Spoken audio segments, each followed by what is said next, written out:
اس میں دیکھیں self doubt میں بھی انسان پڑ سکتا ہے نا کہ اچھا جو میں کہہ رہا ہوں وہ سچ نہیں، کیا بات میرے منہ سے نکل رہی ہے جو کہ درست نہیں ہے؟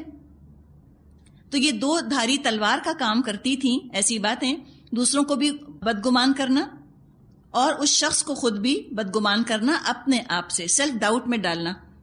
کفار کہتے تھے کہ آپ مجنون ہو گئے ہیں، نعوذ باللہ، کہ کوئی جنون آپ پر طاری ہوتا ہے اور جنون کی حالت میں کچھ الفاظ جو ہیں وہ آپ کے منہ سے نکل جاتے ہیں، تو قصور آپ کا نہیں ہے۔ اس میں ہمدردی کا سا بھی انداز ہے نا کہ آپ کا قصور نہیں ہے، آپ کو پتہ ہی نہیں چلتا کہ آپ کیا بول رہے ہیں، یہ انداز۔ ایک مرتبہ قریش کے ایک سردار اخنس بن شریق نے ابو جہل سے کہا کہ محمد بن عبداللہ صلی اللہ علیہ وسلم کے متعلق بتاؤ، تم ان کو سچا سمجھتے ہو یا جھوٹا؟ ابو جہل نے اللہ کی قسم کھا کر کہا کہ بلا شبہ محمد صلی اللہ علیہ وسلم سچے ہیں، انہوں نے عمر بھر کبھی جھوٹ نہیں بولا، لیکن بات یہ ہے کہ قبیلہ قریش کی ایک شاخ بنو قصی میں ساری خوبیاں جمع ہو جائیں گی تو باقی قریش خالی ہاتھ رہ جائیں گے، یہ ہم کیسے برداشت کر سکتے ہیں؟ یعنی قبائلی تعصب اور ضد نے اس کو روک دیا کہ وہ آپ کی بات قبول نہ کرے۔ بعض دفعہ کچھ رشتے ایسے ہوتے ہیں جو رکاوٹ بن جاتے ہیں۔ ساس ایک بات بتا رہی ہیں 100% درست، بہو صرف اس لیے نہیں مانے گی کہ ساس کہہ رہی ہیں، ساس کی بات ماننا اس میں ایگو پرابلم ہو گیا۔ یا بہو کوئی بات کہہ رہی ہے، اب اپنے سے چھوٹے کی بات کیسے سن لیں، اس کی بات نہیں مانیں گے۔ یا بھاوج کوئی بات کہہ رہی ہیں یا نند کوئی بات کہہ رہی ہیں، اب اس میں بعض دفعہ انا کا مسئلہ کھڑا ہو جاتا ہے، بات بالکل درست ہوتی ہے، صرف اس لیے نہیں مانتے یہ کیوں کہہ رہی ہے، اس کی بات نہیں سنیں گے۔ تو یہ تعصب جو ہے یہ انسان کو پھر حق تک پہنچنے سے روک دیتا ہے۔ تو جھٹلاتے تھے نبی اکرم صلی اللہ علیہ وسلم کو، اور لوگوں پر امپریشن ڈالنے کے لیے یہ کہتے تھے کہ اگر محمد صلی اللہ علیہ وسلم کوئی معجزہ دکھا دیں تو ہم ان کی بات مان لیں گے، ہم ان پر ایمان لے آئیں گے۔ جیسے ہم نے پہلے بھی بات کی تھی، سورہ انعام یوں محسوس ہوتا ہے کہ مکی دور کے آخر کی صورت ہے، یعنی اس میں کفار کی طرف سے جو دباؤ تھا، جو پریشر تھا معجزہ دکھانے پر، وہ اپنے عروج کو پہنچا ہوا تھا۔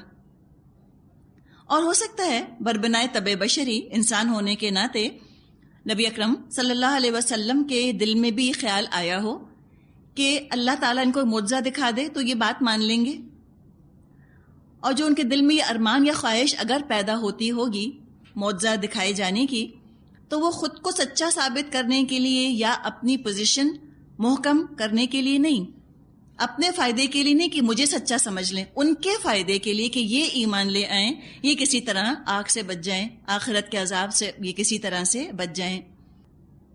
تو ان کے حال پر رنج اور افسوس ہوتا تھا نبی اکرم صلی اللہ علیہ وسلم کو، وہ چاہتے تھے کچھ ہو جائے، کسی طرح یہ ایمان لے آئیں۔ اللہ کے کامل علم میں یہ بات موجود تھی کہ کوئی معجزہ ان کو دکھا دیا جائے یہ ایمان لانے والے نہیں ہیں۔ ایمان جو یہ نہیں لا رہے اس وجہ سے نہیں کہ ثبوت کی کمی ہے یا کنوکشن کی یا یقین کی کمی ہے، ایمان اس لیے نہیں لا رہے کہ لانا نہیں چاہتے، سمپل ارادہ ہی نہیں ہے، ان کا دل ہی نہیں چاہتا۔ تو آگے معجزوں کے بارے میں فرمایا گیا آیت 35، وَإِن كَانَ كَبُرَ عَلَيْكَ إِعْرَاضُهُمْ فَإِنِ اسْتَطَعْتَ، اگر ان لوگوں کا اعراض اے نبی صلی اللہ علیہ وسلم آپ پر اتنا بھاری پڑ رہا ہے تو اگر آپ استطاعت رکھتے ہیں، آپ کر سکتے ہیں، ان تبتغی نفقا فی الارض، کہ آپ زمین میں کوئی سرنگ ڈھونڈ لیں، او سلما فی السماء، یا آسمان میں کوئی سیڑھی لگا لیں، فتأتیہم بآیہ، تو آپ ان کے لیے کوئی نشانی لے آئیے۔ اب آپ دیکھیں نبی اکرم صلی اللہ علیہ وسلم کی پوزیشن، چکی کے دو پارٹوں میں جیسے انسان پس جاتا ہے، ایک طرف سے کفار کا شدت کا پریشر دباؤ کہ دکھاؤ معجزہ، دوسری طرف اللہ تعالیٰ کی طرف سے پکی بات کہ ہرگز ہم معجزہ نہیں دکھائیں گے۔ تو یہ دعوت دینے والے کا کردار انتہائی پختہ، انتہائی مضبوط ہونا چاہیے، اور دعوت دینے والا بعض دفعہ بری طرح سے پسنے والی کیفیت میں آ جاتا ہے۔ دوسری بات آپ دیکھیں کہ اگر کوئی جھوٹ بولتا ہے نا تو جھوٹ جو بول رہا ہوتا ہے اپنے جھوٹ کو سپورٹ کرنے کے لیے اس کے پاس تو بڑی گنجائش ہوتی ہے، وہ 10 جھوٹ اور بول دے، لیکن جو سچ بات پیش کر رہا ہوتا ہے وہ تو بڑا پابند ہو جاتا ہے، وہ سچ بات ثابت کرنے کے لیے جھوٹ تو نہیں بول سکتا. تو سچ بات آپ وہی سچ بات لوگوں کے سامنے پیش کریں گے. بے ماننا ہے تو اس بات کو مان لو، اس میں کوئی رنگ آمیزی نہیں کی جا سکتی، سچ کو پیش کرنے میں کوئی مبالغہ نہیں کیا جا سکتا. تو سچ کے ساتھ تو بڑی لمیٹیشنز ہیں، اور جھوٹ کے ساتھ تو کوئی لمیٹیشنز نہیں، ان لمیٹڈ ہے جھوٹ منوانے کے لیے، تو کوئی بھی طریقہ اختیار کر سکتے ہیں. رسول تو سراپا سچ سراپا حق ہوتے تھے، حق پیش کر دیتے تھے. اب اگر کوئی نہیں مانتا وہ اس کی اپنی بدقسمتی، لیکن سچ کے اوپر ایمبرائڈری نہیں کی جا سکتی، سچ کے اوپر ونیئرز نہیں چڑھائے جا سکتے کسی بھی چیز کے. یہ پیور ٹروتھ ہے، جس کو پیورٹی چاہیے وہ اس چیز کو قبول کر لے. تو یہاں پر کہہ دیا گیا کہ آپ اگر لانا چاہتے ہیں تو آپ لے آئیے. اور یہاں پر خطاب پھر دیکھیں ہے نبی اکرم صلی اللہ علیہ وسلم سے، لیکن عتاب سارے کا سارا ان کفار پر ہے جو کہ نبی اکرم صلی اللہ علیہ وسلم پر یہ پریشر ڈال رہے تھے. فرمایا وَلَوْ شَاءَ اللَّهُ لَجَمَعَهُمْ عَلَى الْهُدَى، اگر اللہ چاہتا ان سب کو ہدایت پر جمع کر سکتا تھا. فَلَا تَكُونَنَّ مِنَ الْجَاهِلِينَ، لہٰذا اے نبی صلی اللہ علیہ وسلم آپ نادانوں میں سے مت ہو جائیے. جاہلین مراد ہے جذباتی ہو جانا، کہ ٹھیک ہے اے نبی صلی اللہ علیہ وسلم، خیر خواہی کا جذبہ بہت اچھا جذبہ ہے، لوگوں سے ہمدردی کا جذبہ، ان کے ساتھ خلوص کا تعلق بہت اچھا ہے، لیکن یہ خیر خواہی، یہ ہمدردی، یہ خلوص اور یہ بے غرضی اتنی نہ بڑھ جائے کہ جو اللہ تعالیٰ کا اپنا ایک اصول ہے اس پر کمپرومائز ہونے لگے. اللہ تعالیٰ نے ایک بنا دیا اصول کے، معجزہ نہیں دکھانا.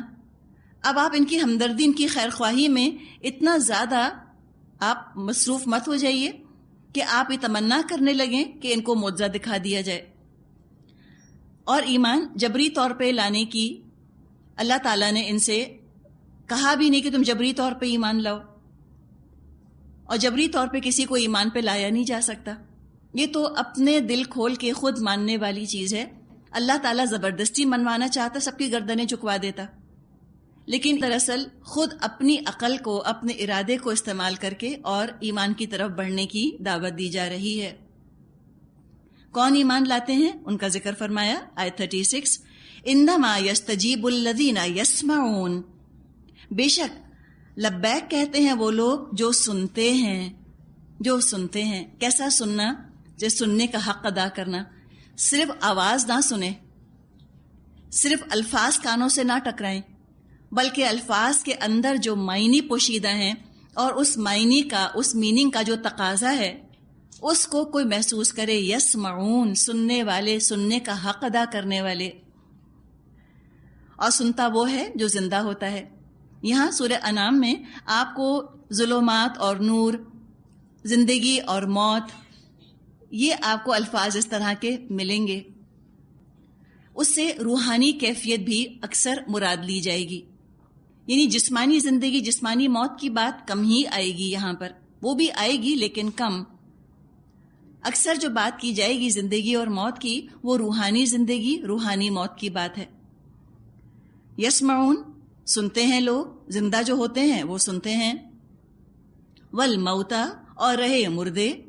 اب یہ قبروں والے مردوں کی بات نہیں ہے، بلکہ وہ جن کی روحیں مر چکیں، جو چلتے پھرتے مقبرے بن گئے، جن کی روحیں ان کے جسموں کے اندر مر کر دفن ہو چکیں، ابو جہل، ابو لہب جیسے لوگ. فرمایا والموت یبعثہم اللہ ثم الیہ یرجعون، رہے مردے تو بس اللہ ہی ان کو اٹھائے گا اور پھر وہ اسی کی طرف لوٹائے جائیں گے. تو یہاں پر روحانی مردوں کی بھی بات کی گئی، اور یہ روحانی طور پہ مردہ ہی ہوتے ہیں لوگ جو کہ قبر میں پڑے ہوئے مردوں سے دعائیں مانگتے ہیں. جو روحانی طور پہ مردہ ہوتا ہے نا، وہی مردوں کو سنانے کی کوشش کرتا ہے. جو زندہ ہوتا ہے، جس کی روح زندہ ہوتی ہے، وہ تو الحی کو سناتا ہے، الحی سے مانگتا ہے. جیسے کہ سورہ فرقان میں آیت آتی ہے وَتَوَكَّلْ عَلَى الْحَيِّ الَّذِي لَا يَمُوتُ، تو آپ توکل کیجئے اس ہستی پر جو الحی ہے، جس کو کہ موت نہیں آنی. مومن اللہ سے مانگتا ہے، مشرک مردوں سے، قبروں سے جا کر دعائیں مانگتے ہیں. اب قبر میں پڑا ہوا مردہ سنتا ہے یا نہیں سنتا، یہ الگ بحث ہے۔ چاہے مردہ سنتا ہو چاہے مردہ نہیں سنتا ہو، اس سے دعا مانگنے کی اجازت ہمیں نہیں ہے۔ دعا تو صرف اور صرف اللہ سے مانگنی ہے، مردوں سے مانگنی نہیں۔ اللہ تو ان کو اٹھائے گا، قیامت کے دن ان کی قبروں سے اللہ ہی کی طرف سب لوٹائے جائیں گے۔ آیت 37 وَقَالُوا، اور وہ کہتے ہیں لَوْلَا نُزِّلَ عَلَيْهِ آیَةٌ مِّن رَبِّهِ، کیوں نہ نازل کی گئی اس پر کوئی نشانی اس کے رب کی طرف سے۔ آیت سے مراد پھر معجزہ ہے۔ آپ دیکھیں تکرار کے ساتھ سورہ انعام میں آپ کو کفار کی طرف سے معجزوں کی ڈیمانڈ ملے گی، معجزوں کا تقاضا ملے گا، اور شدت کے ساتھ اللہ تعالیٰ کی طرف سے یہ بات آئے گی کہ ہم ہرگز معجزہ دکھانے والے نہیں ہیں۔ قل، کہہ دیجئے، ان اللہ قادر علی ان ینزل آیۃ ولکن اکثرہم لا یعلمون، کہہ دیجئے اللہ نشانی اتارنے کی پوری قدرت رکھتا ہے، لیکن ان میں سے اکثر لوگ نادانی میں مبتلا ہیں، ان میں سے اکثر لوگ جانتے نہیں۔ کیا نہیں جانتے؟ وہ یہ نہیں جانتے کہ معجزہ اگر نازل کر دیا گیا اور اس کے بعد بھی اگر یہ ایمان نہ لائے تو ان کو اللہ کے عذاب سے کوئی چیز بچا نہیں سکے گی۔ ایک تو یہ، دوسری چیز یہ کہ یہ معجزہ چاہتے ہیں تو ذرا کائنات کو دیکھیں تو آنکھیں کھول کر، ہر چیز کائنات کی معجزہ ہے۔ سورج کو دیکھ لیں، چاند کو دیکھ لیں، ہواؤں کے نظام کو دیکھ لیں، پانی پر تیرتے ہوئے جہازوں کو دیکھ لیں، ہر چیز میں ان کو معجزہ نظر آئے گا۔ اگر ان کے اندر واقعی باطنی بصیرت ہے، اگر ان کی روحیں زندہ ہیں، تو یہ تو اسباب کے پردے ہٹا کر اپنے رب کو پالیں گے۔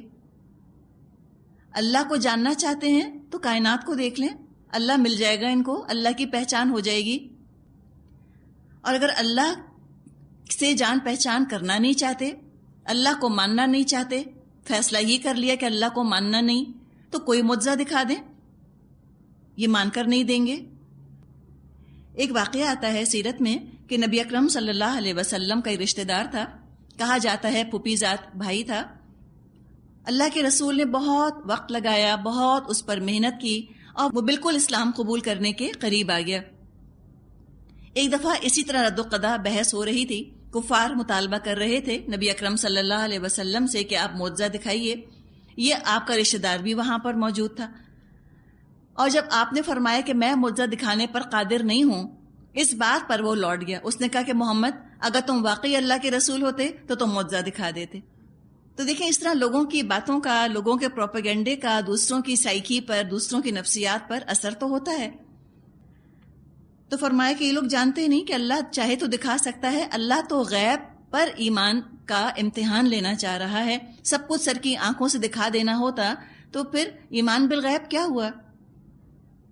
آیت 38 سے 40 وَمَا مِن دَابَّةٍ فِي الْأَرْضِ وَلَا طَائِرٍ يَطِيرُ بِجَنَاحَيْهِ إِلَّا أُمَمٌ أَمْثَالُكُمْ مَا فَرَّطْنَا فِي الْكِتَابِ مِن شَيْءٍ ثُمَّ إِلَى رَبِّهِمْ يُحْشَرُونَ۔ زمین میں چلنے والے کسی جانور اور ہوا میں پروں سے اڑنے والے کسی پرندے کو دیکھ لو، یہ تمہاری ہی طرح کی قسمیں ہیں، ہم نے ان کی تقدیر کے نوشتے میں کوئی کسر نہیں چھوڑی، یہ سب اپنے رب کی طرف سمیٹے جاتے ہیں۔ جانوروں کا ذکر کیا گیا، چاہے زمین پر رینگنے والے ہوں، چلنے والے ہوں، حرکت کرنے والے ہوں یا فضا میں اڑنے والے ہوں۔ جو رب انسانوں کا خالق ہے وہ جانوروں کا بھی تو خالق ہے، وہ جانوروں کا بھی تو رب ہے۔ جس رب نے جسمانی غذا فراہم کی اپنی مخلوق کو، اس رب نے انسانوں کے لیے روحانی غذا کا بھی انتظام کیا، انسانوں کی ہدایت کا بندوبست فرمایا، جانوروں کی ہدایت کا بھی اللہ نے بندوبست فرمایا۔ جیسے انسانوں کی شریعت ہے ویسے جانوروں کی بھی شریعت ہے۔ فرق کیا ہے؟ جانوروں کی شریعت ان کے اندر ودیت شدہ ہے، انگرینڈ ہے، پروگرامڈ ہے، ان کی جینز کے اندر موجود ہے، جبکہ انسانوں کے پاس شریعت وحی کے ذریعے سے آتی ہے۔ بس یہی فرق ہے انسان اور جانور میں۔ انسان کے پاس چوائس ہے، مانے یا نہ مانے، جانوروں کے پاس چوائس نہیں، اسی لیے انسان کے ماننے پر جزا ہے، نہ ماننے پر سزا۔ جانوروں کے ماننے نہ ماننے پر کوئی جزا سزا نہیں۔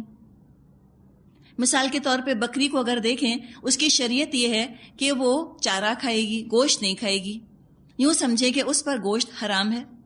تو جانور مر جاتے ہیں لیکن وہ غذا نہیں کھاتے جو کہ ان کے اوپر اللہ نے حرام کر دی۔ اور باقی آپ دیکھیں وہ بھی انسانوں ہی کی طرح، جیسے کہ فرمایا کہ تمہاری ہی طرح کی وہ امتیں ہیں، تم گھر بناتے ہو وہ بھی گھر بناتے ہیں، ان کے بھی خاندان ہوتے ہیں۔ جس طرح انسان ہجرت کرتے ہیں اسی طرح پرندے بھی ہجرت کرتے ہیں، جانور بھی ہجرت کرتے ہیں۔ آپ نے اگر پڑھا ہو مائگریشنز کے بارے میں، تھاؤزنڈز آف مائلز مائگریٹ کرتے ہیں پرندے۔ اسی طرح قیامت کے دن جیسے انسان اپنی اپنی قبروں سے نکلیں گے، جانوروں کو بھی اکٹھا کیا جائے گا، جانور بھی قیامت کی ہولناکی کو محسوس کریں گے۔ اللہ تعالیٰ نے فرمایا ہے سورۃ التکویر میں، وَإِذَا الْوُحُوشُ حُشِرَتْ، اور جب جنگلی جانور جمع کر لیے جائیں گے۔ ابو ہریرہ رضی اللہ عنہ سے روایت ہے، نبی اکرم صلی اللہ علیہ وسلم نے فرمایا، قیامت کے روز تمام جانور اور پرندے دوبارہ زندہ کیے جائیں گے۔ اگر کسی سینگ والے جانور نے بے سینگ کے جانور کو دنیا میں مارا تھا تو آج اس کا انتقام اس سے لیا جائے گا، پھر وہ مٹی کر دیے جائیں گے۔ تو جانوروں کا یہی معاملہ ہے، کھاتے ہیں، پیتے ہیں، گھر بناتے ہیں، اور انسان بھی اگر اپنا معاملہ یہی کر لیں کہ صرف روٹی کپڑا اور مکان کے چکر میں لگے رہیں تو فرق کیا رہا انسان میں اور جانور میں؟ جانور تو دنیا کے لیے بنائے گئے ہیں، انسان دنیا کے لیے نہیں بنایا گیا، وہ آخرت کے لیے بنایا گیا۔ احادیث میں مضمون آتا ہے کہ اگر جانوروں کو اسی طرح اپنے اعمال کا حساب دینا ہوتا جس طرح انسانوں کو دینا ہے تو تم دنیا میں کوئی موٹا جانور نہ پاتے۔ آخرت کا حساب دینے کی فکر میں جانور دبلے ہو جاتے، لیکن انسان کی غفلت کے اوپر حیرت ہے۔ وَالَّذِينَ كَذَّبُوا بِآيَاتِنَا صُمٌّ وَبُكْمٌ فِي الظُّلُمَاتِ، مگر جو لوگ ہماری نشانیوں کو جھٹلاتے ہیں وہ بہرے اور گونگے ہیں، تاریکیوں میں پڑے ہوئے ہیں۔ مَن يَشَاءِ اللَّهُ يُضْلِلْهُ، اللہ جسے چاہتا ہے بھٹکا دیتا ہے، وَمَن يَشَاء يَجْعَلْهُ عَلَى صِرَاطٍ مُسْتَقِيمٍ، اور جسے چاہتا ہے سیدھے رستے پر لگا دیتا ہے۔ اب یہاں جو بات کی گئی جھٹلانے والوں کی کہ ہماری آیات کو جھٹلا رہے ہیں، اللہ کی آیات کو دیکھنے سننے کے لیے ہی گونگے بہرے ہو جاتے ہیں۔ یعنی کہ سمم بکمم ایسے نہیں ہے کہ یہ کچھ بھی نہیں سن سکتے اور یہ کچھ بھی نہیں بول سکتے، ایسے بہرے ایسے گونگے نہیں ہیں۔ دنیا کی مخلوق کی تو ساری باتیں کرتے ہیں، سب سنتے ہیں، سب بولتے ہیں، خالق کی بات کرنے کے لیے گونگے اور بہرے ہو جاتے ہیں۔ خالق ان کو نظر نہیں آتا، ساری مخلوق نظر آ جاتی ہے، ساری دنیا پر گفتگو کر لیتے ہیں، جب خالق پر گفتگو کرنے کی بات آتی ہے تو ان کی زبانیں گنگ ہو جاتی ہیں۔ مخلوق کی تعریفیں کروا لیجئے، مخلوق سے بے حد متاثر، دنیا زمانے کے آتھرز ان کو بہت اچھے لگتے ہیں، ان پر لمبی لمبی باتیں کر لیں، لیکن قرآن کا آتھر جب اس کا ذکر آئے یا اللہ کے کلام قرآن کا ذکر آئے تو گم سم ہو کے رہ جاتے ہیں۔ فرمائے جس کو اللہ چاہے اس کو بھٹکا دے اور جس کو اللہ چاہے سیدھا راستہ دکھا دے۔ اور کس کو چاہتا ہے اللہ بھٹکانا؟ کیسے ہو سکتا ہے کوئی سیدھا راستہ پانا چاہے اور اللہ زبردستی بھٹکائے؟ نہیں، جو خود بھٹکنا چاہتا ہے بائی چوائس اللہ بھٹکا دیتا ہے اس کو۔ جو سیدھا راستہ چاہتا ہے خود بائی چوائس اللہ اس کو سیدھا راستہ دکھا دیتا ہے۔ جب انسان اس طرح کی آیات پر سے گزرے، دعا کرے اللہ سے کہ اللہ مجھ کو ان لوگوں میں سے بنا دے کہ جن کو تو سیدھا راستہ دکھانے والا ہے۔ تو یہ ہے نا ہدایت کا رویہ۔ اور جس کو بھٹکنا ہی ہے وہ کہتے لو اللہ ہی کا تو فیصلہ ہے، اللہ نے کہتے ہوتی جس کو چاہتا ہوں بھٹکاتا ہوں۔ کہ اللہ کے فیصلے کس نے دیکھے؟ اللہ کی کتاب کس نے پڑھی؟ جو بھٹکنا چاہتا ہے وہ الزام اللہ پہ رکھ دیتا ہے کہ دیکھو کہا تو ہے اللہ نے قرآن میں کہ جس کو چاہتا ہوں بھٹکاتا ہوں، تو کہتے بس اللہ نے میرے بارے میں فیصلہ کر لیا ہے نا، مجھے بھٹکانا ہے اس کو۔ اور وہ بہت خوش ہوتا ہے کہ شکر اللہ نے مجھ کو ہدایت نہیں دی، ورنہ مزہ ہی کچھ نہ آتا، سارا فن ختم ہو جاتا۔ تھینک گاڈ، یہ موویز کا کیا ہوتا اور لباس کا کیا ہوتا؟ تو دلی دل میں وہ شکر بھی ادا کرتے ہیں اور اوپر سے کہتے ہیں اللہ نے ہدایت نہیں دی، ہم کیا کریں؟ وہ سمجھتے ہیں کہ اس طرح اللہ کو نعوذ باللہ انہوں نے دھوکہ دے دیا۔ اللہ خوب جانتا ہے کس کے دل میں کتنی تڑپ اور کتنی طلب ہے ہدایت کی۔ اللہ طلب اور تڑپ کے حساب سے انسانوں سے معاملہ کرتا ہے۔ فرمایا قل ان سے کہیے ارایتکم، کیا تم نے دیکھا، تم ذرا غور تو کرو، ان اتاکم عذاب اللہ او اتتکم الساعۃ اغیر اللہ تدعون ان کنتم صادقین، اگر کبھی تم پر اللہ کی طرف سے کوئی بڑی مصیبت آ جاتی ہے یا آخری گھڑی آ پہنچتی ہے تو کیا تم اس وقت اللہ کے سوا کسی اور کو پکارتے ہو؟ بولو ان کنتم صادقین، اگر تم سچے ہو تو جواب دو ذرا اس چیز کا۔ اللہ تعالیٰ ہی جواب دے رہا ہے، بل ایاہ تدعون، بلکہ اسی کو تم پکارتے ہو، صرف اسی کو پکارتے ہو، تم کو صرف اللہ یاد آتا ہے۔ جیسے کسی نے کہا کہ ٹائٹینک پر کوئی ایتھیسٹ نہیں ملا ہوگا، جب کوئی مصیبت آتی ہے، جان خطرے میں پڑتی ہے، سب کو اللہ یاد آ جاتا ہے، سب اللہ ہی کو پکارتے ہیں۔ فَيَكْشِفُ مَا تَدْعُونَ إِلَيْهِ إِن شَاءَ وَتَنْسَوْنَ مَا تُشْرِكُونَ، پھر اگر وہ چاہتا ہے تو اس مصیبت کو تم پر سے ٹال دیتا ہے، ایسے موقعوں پر تم اپنے ٹھہرائے ہوئے شریکوں کو بھول جاتے ہو۔ یعنی کوئی پوچھے انسانوں سے کہ مشکل کشا کون ہے، بتاؤ ذرا، کون ہے جو تمہاری مشکل دور کرتا ہے؟ اللہ کے علاوہ کسی اور کو مشکل کشا کہنا یہ شرک ہے۔ اب یہاں سے آپ دیکھیں گی کہ ذکر کیا جا رہا ہے قوموں کا جن کے پاس اللہ تعالیٰ اپنے رسول بھیجتا تھا، ان قوموں کے ساتھ کیا معاملہ ہوتا تھا اس کا ذکر کیا جا رہا ہے آیت نمبر 42 سے۔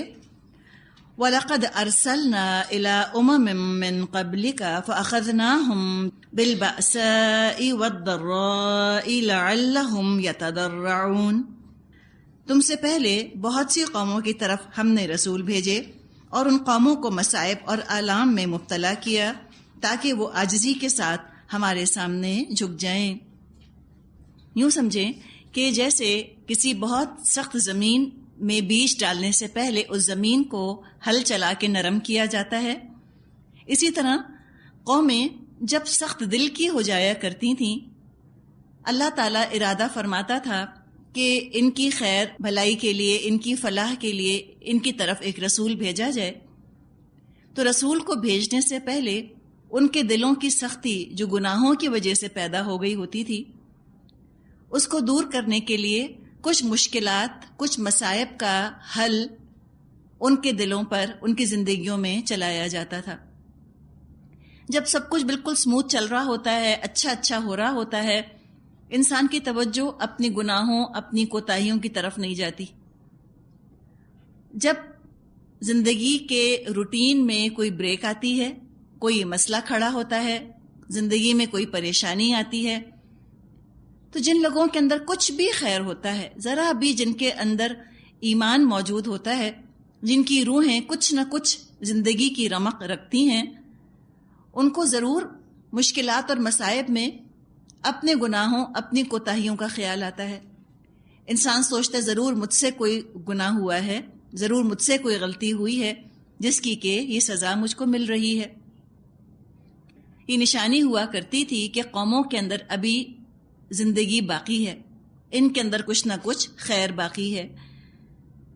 تو اس لیے اللہ تعالیٰ انبیاء بھیجنے سے پہلے، یا انبیاء جب بھیجتا تھا تو ساتھ ہی ساتھ قوموں پر کچھ نہ کچھ مشکلات، کچھ نہ کچھ پریشانی آتی تھی، اور وجہ بتائی کہ اللہ جو مشکلات بھیجتا تھا نعوذ باللہ کسی ظلم یا بے رحمی کی وجہ سے نہیں، بلکہ یہ اللہ کی رحمت کا تقاضا تھا کہ ذرا سا ان کو احساس ہو تاکہ یہ گڑ گڑائیں، اللہ کی طرف رجوع کریں۔ آیت 43 فَلَوْلَا إِذْ جَاءَهُمْ بَأْسُنَا تَضَرَّعُوا، تو ایسا کیوں نہ ہوا کہ جب ہماری طرف سے کوئی سختی ان کو پہنچی تو وہ گڑ گڑاتے؟ یہ کیوں نہ کیا؟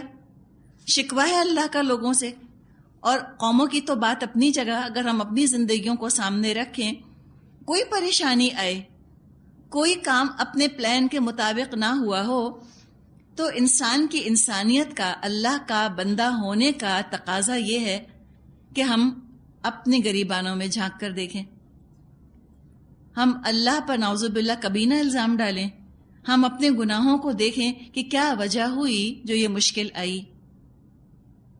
اس سے فائدہ یہ ہوتا ہے کہ انسان کے اندر بہتری آتی ہے، سیلف امپروومنٹ کا یہ راستہ ہے۔ اگر انسان اپنے آپ کو کمزور سمجھے اور اپنے آپ کو غلطی پہ سمجھے تو اس کی اصلاح ہوتی ہے، کریکشن ہوتی ہے۔ لیکن کیا ہوا کہ جو قومیں تباہ ہونے والی ہوتی ہیں وہ کسی بھی مشکل پریشانی سے کوئی سبق سیکھتی نہیں. دل ان کے اتنے سخت ہوتے ہیں، یوں سمجھیں کہ بس لا علاج ہو چکی ہوں. جیسے مثال کے طور پہ آپ دیکھیں کسی کو کہیں زخم لگا ہوا ہے اسکن کے اوپر، اور آپ اس پر دوا لگاتی ہیں اور دوا کا اس پہ ریئیکشن ہوتا ہے، تکلیف اس کو محسوس ہوتی ہے، تو کم از کم یہ امید تو ہے نا کہ اس کی اسکن زندہ ہے. لیکن اگر زخم بھی ہے اور دوا لگائی جاتی ہے یا انجیکشن لگایا جاتا ہے، اس کی تکلیف بھی وہ شخص محسوس نہیں کرتا، پتہ چلتا ہے کہ وہ تو بالکل پیرالائز ہو گیا ایک طرح سے. تو قومیں اسی طرح بالکل بے حس ہو جاتی ہیں جو تباہ ہونے والی ہوتی ہیں، گناہوں میں اتنی غرق ہو چکی ہوتی ہیں کہ جو گناہوں کی بیماری ان کو ہوئی ہوتی ہے وہ سمجھیں ایک طرح سے لا علاج کی حد تک پہنچ چکی ہوتی ہے. تھرڈ سٹیج تک، لاسٹ سٹیجز تک ان کی بیماری چلی گئی ہوتی ہے کہ کسی قسم کی تکلیف پریشانی کا ان پہ اثر نہیں ہوتا، دلوں میں ان کے نرمی نہیں آتی. تو شکوہ کیا، ہماری طرف سے بھیجی بھی کوئی تکلیف ان کو پہنچی تو گڑ گڑائے کیوں نہ، اللہ کی رحمت تو جوش میں آ جاتی، اللہ اپنے دامن رحمت میں ان کو پناہ دے لیتا. لیکن کیا ہوا؟ وَلَٰكِنْ قَسَتْ قُلُوبُهُمْ، لیکن ان کے دل سخت ہو گئے. اور دل دراصل روح کا گھر ہے. دل کا سخت ہونا، مردہ دل ہو جانا، یعنی روح کی موت واقع ہو گئی. جیسے جسم میں سے جب روح نکل جاتی ہے تو جسم اکڑنے لگتا ہے، بالکل اسی طرح جب دلوں میں سے خدا خوفی، ایمان نکل جاتا ہے، دل سخت ہو جاتے ہیں. قسط کا لفظ کسی عام چیز کے لیے نہیں آتا، کسی کپڑے کے لیے یا کسی اور چیز کے لیے نہیں آتا. قسط کا لفظ آتا ہی صرف دل کی سختی کے لیے ہے. تو فرمایا وَلَٰكِنْ قَسَتْ قُلُوبُهُمْ، لیکن ان کے دل سخت ہو گئے. وَزَيَّنَ لَهُمُ الشَّيْطَانُ مَا كَانُوا يَعْمَلُونَ، اور شیطان نے ان کو اطمینان دلا دیا جو کچھ تم کر رہے ہو بالکل صحیح کر رہے ہو. کوئی ضمیر کی چبن بھی محسوس نہ ہوئی، کوئی انٹروسپیکشن بھی نہ کیا انہوں نے رک کر، بحیثیت قوم بالکل ہی گناہوں کے اندر ڈوب گئے. جیسے آج بھی ہم دیکھتے ہیں کہ گناہوں میں اور برائیوں میں قومیں انجوائمنٹ کا سامان تلاش کرتی ہیں، انٹرٹینمنٹ کا سامان تلاش کرتی ہیں. جو بھی اخلاقی خرابی، اخلاقی زوال ان میں آ رہا ہوتا ہے، جو بھی پروورٹڈ نیچر ہو رہے ہوتے ہیں، جو فحاشی یا جو بے حیائی نظر آ رہی ہوتی ہے، اس کو وہ برائی سمجھتے نہیں. اور اگر کوئی میڈیکل اس کا ریزن پتہ چل جائے کہ میڈیکلی یہ چیز ان کے لیے نقصان دہ ہے، تو بھی اکثر ہم دیکھتے ہیں کہ اخلاقی بیماریوں کا، اخلاقی برائیوں کا الزام اپنے آپ پر، یعنی خود کو ذمہ دار سمجھنے کے بجائے ان کا الزام جینز کے سر پہ ڈال دیا جاتا ہے کہ کیا کریں، جینیٹک میک اپ ہی انسان کا ایسا ہے کہ انسان تو ہے ہی بہت برا. And we are dictated by our genes, ہماری جینز ہمیں ڈکٹیٹ کرتی ہیں، ہم کیا کریں، نیچر ہی ہمارا یوں ہے، ہم تو مجبور ہیں کہ ہم برے کام کریں، لہذا ہمارا کوئی قصور نہیں. اور جب قصور ہمارا نہیں تو ہم ٹھیک کیسے کریں گے اپنے آپ کو؟ تو اس طرح جب اپنی تمام کمزوریوں اور تمام برائیوں کا الزام انسان جینس پر ڈال دیتا ہے تو وہ تو بری ہو گیا نا، آزاد ہو گیا ہر ذمہ داری سے، اور ہر برائی کی نسبت نعوذ باللہ خالق کی طرف چلی گئی جس نے کہ جینس بنائی. جیسے آج کل وہ کہہ دیتے ہیں کہ بھئی گے ہونا تو فطرت میں ہے، ہم کیا کریں؟ اگر کوئی شخص گے ہے نعوذ باللہ تو فطری طور پہ اس کے تقاضا ہی فطرت کا یہ ہے، اس کا اپنا تو کوئی قصور نہیں، اور اللہ تعالیٰ نے فطرت بنائی ہے. اس طرح جب اللہ نے فطرت بنائی ہے تو اس کام پر پکڑے جانے کا کیا سوال؟ اس طرح ہر گناہ کو، ہر ٹرانسگریشن کو جسٹیفائی کر لیتے ہیں، کوئی دلیل اس کی دے دیتے ہیں. یہ تو پرانے زمانے میں بھی ایسے ہوتا رہا، یہ آج کی کوئی نئی لیٹسٹ ذہنیت، سائیکالوجی یا مینٹیلٹی نہیں ہے. آپ اگر پڑھیں ایتھنز کے بارے میں، گریس یا روم کے بارے میں، اس کے کلچر کے بارے میں، ان میں بھی ان برائیوں کا خوب چرچا تھا. جو جتنا زیادہ بے حیا، جتنا زیادہ جس کا پروورٹڈ لائف سٹائل ہوتا تھا، اتنا زیادہ یہ ایلیٹ ہونے کی علامت تھی، ایلیٹ ہونے کا سمبل تھا. ندامت اور شرمندگی کے ساتھ نہیں بلکہ پورے جوش و خروش کے ساتھ اعلانیہ یہ برے کام کیا کرتے تھے. شیطان نے ان کے برے اعمال ان کے لیے بہت مزین کر دیے، خوبصورت بنا دیے.